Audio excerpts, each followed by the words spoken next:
Mushuklarning miyovlashi va ularning ma'nolari. Mushugingiz sizga aslida nima demoqchi? Aslida mushuklar miyovlashni asosan insonlar bilan muloqot qilishda ishlatishadi.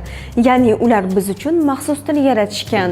Quyida eng ko'p eshitiladigan miyovlash turlari va ularning ma'nolari keltirilgan. Ingichka va qisqa miyovlash bu odatda meni payqagin yoki men keldim degan ma'noni anglatadi. Agar unga javob bersangiz, xursand bo'ladi. Bundan ham qiziqarli videolarni o'tkazib yubormaslik uchun obuna bo'ling. Qaytalanuvchi va talabchan miyovlash biror narsa so'rayapman degani. Ovqat, suv, e'tibor yoki o'yin talab qilganida shunday ovoz chiqaradi. Ayniqsa ovqatlanish vaqtlarida tez-tez eshitasiz. Yo'g'on va cho'ziq miyovlash o'zini noqulay his qilyapman degani. Bu odatda biror narsadan norozi ekanligini, stressda yoki bezovta bo'lganini ko'rsatadi.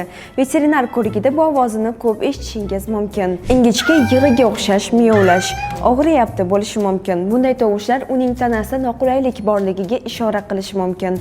Agar bu takrorlansa, albatta ko'rikdan o'tkazing. Bo'g'liq miyovlash mehr istayman degani. Bu tovushni quchog'ingizga chiqishidan oldin yoki erkalanishni istaganida chiqaradi. Ba'zan g'inchillash bilan birga eshitiladi. Har bir mushukning o'ziga xos tili bor. Agar uni tinglasangiz, vaqt o'tishi bilan uning nima demoqchi ekanligini tushuna boshlaysiz. Unutmang, mushuklar gapira olmaydi, lekin ular nima demoqchi ekanligini anglab olishingiz mumkin.